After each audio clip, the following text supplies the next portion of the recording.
Hello friends, welcome to my YouTube channel horror Hindi stories. आज की कहानी हिमाचल प्रदेश के ऊपर है।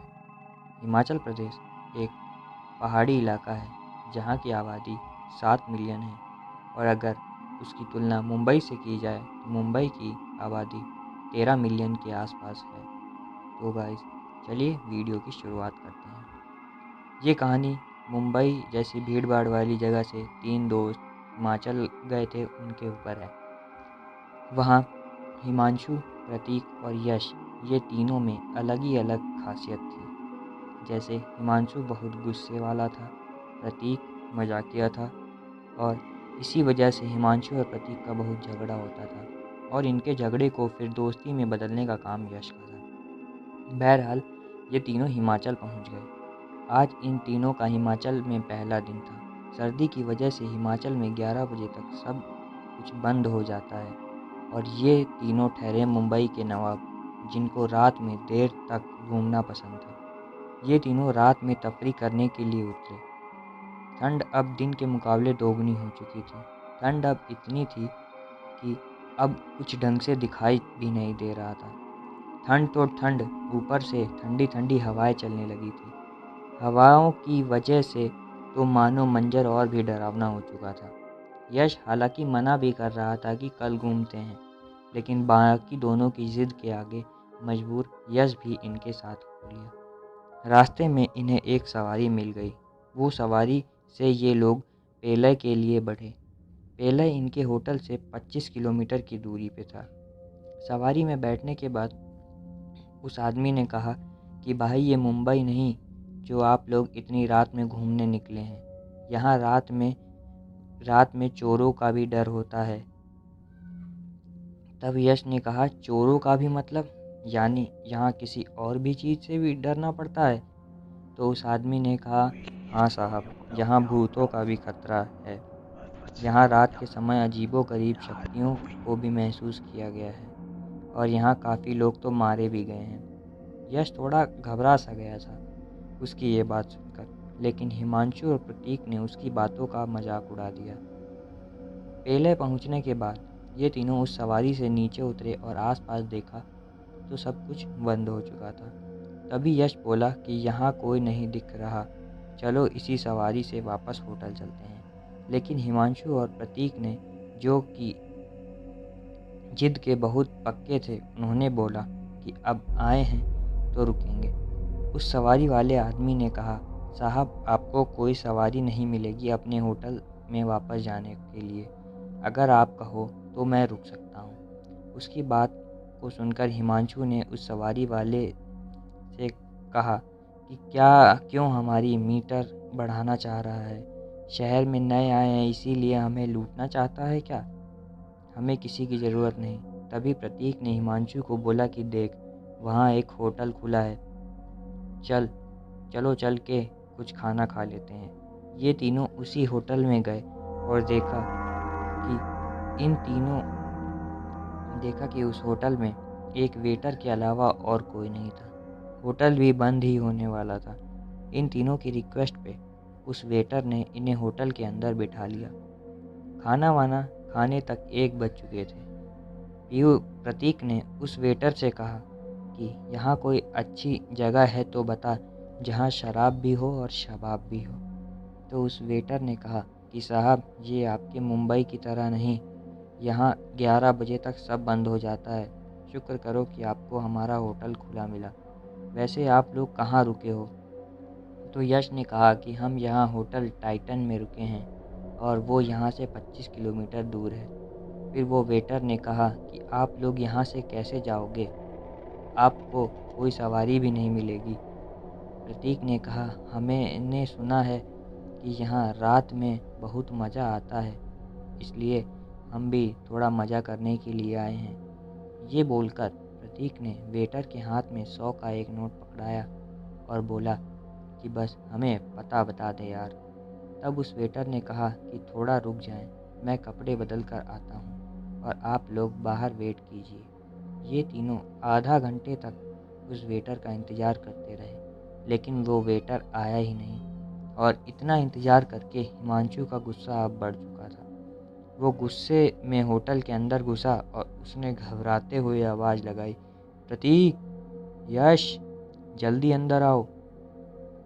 हिमांशु की आवाज़ सुनते ही दोनों दोस्त अंदर गए तो देखा कि इन लोगों ने जिस होटल में अभी खाना खाया था वो ऐसा लग रहा था जैसे 100 साल से वहाँ कोई आया ही ना हो। सब टूटा फूटा सामान रखा था जिस पे चूहे मंडरा रहे थे। ये देख तीनों घबरा गए और फौरन वहाँ से बाहर भागे और 2 किलोमीटर बाद जाके रुके। तो यश ने बोला कि मैंने पहले ही मना किया था कि कल जाएंगे, लेकिन तुम लोगों की वजह से मुझे भी आना पड़ा और मैं भी तुम लोगों के साथ यहाँ फंस गया। अब यश भी काफ़ी गुस्सा हो चुका था। अब इनकी बात ख़त्म ही हुई थी कि उन्हें एक गाड़ी के आने की आवाज़ सुनाई दी। तीनों के मन में उम्मीद की एक किरण जागी। तीनों मन ही मन सोचने लगे कि अब जो गाड़ी आ रही है उससे लिफ्ट मांग लेंगे। गाड़ी आने पर देखा तो ये वही गाड़ी वाला था जिसने इन्हें उनके होटल से पहले लाके छोड़ा था। उन्हें खुद उसने खुद तीनों को देखकर गाड़ी रोकी और मुस्कुरा के बोला, क्यों साहब, अब समझ में आया मैंने क्यों मना किया था। उसकी मुस्कुराहट बहुत डरावनी थी। उसने कहा, चलो मैं आपको नज़दीक के किसी होटल में आपको रुकवा दूंगा, क्योंकि मैं वापस इतनी दूर तो जाऊंगा नहीं, या फिर सुबह तक का इंतज़ार कर लो। ये तीनों दोस्त भी उस गाड़ी वाले की बात सुनकर उसकी गाड़ी में बैठ गए और उसको पूरी बात बताई। तो उस आदमी ने एक बार फिर उसी डरावनी मुस्कुराहट के साथ कहा, ये तो कुछ नहीं था साहब, अब आगे आगे देखो क्या क्या होता है। उसकी बात सुनकर तीनों ने एक साथ पूछा, अब क्या होगा। तो उस आदमी ने उन लोगों की बात काटते हुए कहा कि साहब, आप लोगों का होटल आ गया। ये कहकर उसने तीनों दोस्तों को वहाँ उतार दिया। तीनों दोस्त होटल के अंदर गए तो सामने देखा एक खूबसूरत रिसेप्शनिस्ट बैठी थी। उसी रिसेप्शनिस्ट को देखकर तीनों के चेहरे पर से अब डर गायब हो गया था। प्रतीक आगे बढ़ा और उस लड़की से कमरे के लिए कहा और थोड़ी देर उधर उधर की बातें करने लगा। फिर उस लड़की ने रजिस्टर पर एंट्री करने के लिए बोला और रूम की चाबी दे दी। तीनों दोस्त अपने कमरे में गए और चाय ऑर्डर करने की सोच ही रहे थे कि तभी अचानक से डोरबेल बजी। सामने देखा तो वही खूबसूरत लड़की सामने हाथ में चाय की ट्रे पकड़े खड़ी थी। तीनों एक दूसरों को एकदम हैरत से देखने लगे। हिमांशु ने बोला कि हम अभी चाय का सोच ही रहे थे और आप चाय लेकर आ गई। तो उस खूबसूरत लड़की ने कहा कि ये कॉम्प्लीमेंट्री है, जो भी हमारे होटल में रात के समय आता है उसे हम चाय देते ही हैं। ये कहकर वो लड़की चली गई। तीनों ने चाय उठाई और चुस्की लेते हुए सोच ही रहे थे कि सुबह होते ही यहाँ से निकल जाना है। तभी उनको किसी के चलने की आवाज़ आने लगी।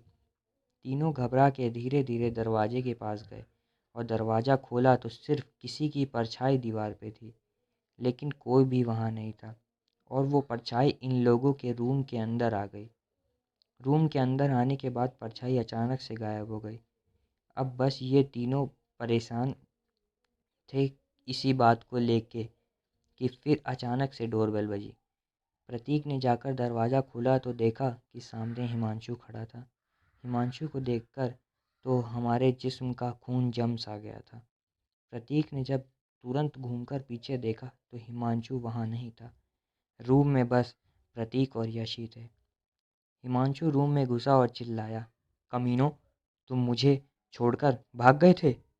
प्रतीक और यश तो अभी तक समझ ही नहीं पा रहे थे कि जो भी उनके साथ अभी तक हो रहा है वो क्या हो रहा है।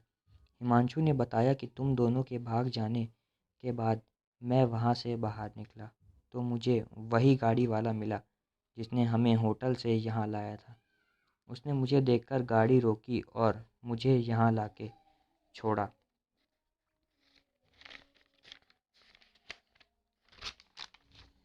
अभी प्रतीक और यश और भी ज़्यादा घबरा गए थे और मन ही मन प्रार्थना कर रहे थे कि जल्द से जल्द सुबह हो जाए और हम यहाँ से निकलने को मिले।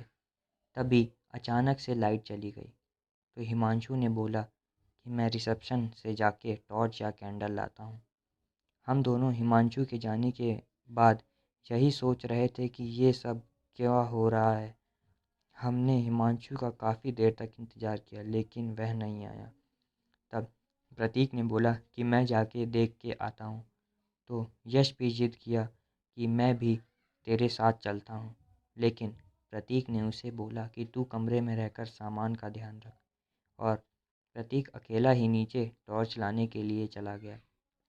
प्रतीक को भी गए हुए काफ़ी टाइम हो गया था। यश का एक एक सेकंड एक एक साल के बराबर बीत रहा था। यश के दिल में अब डर बढ़ रहा था। यश एकदम दबे कदमों से नीचे गया तो देखा कि प्रतीक की लाश एकदम सामने ही पड़ी थी।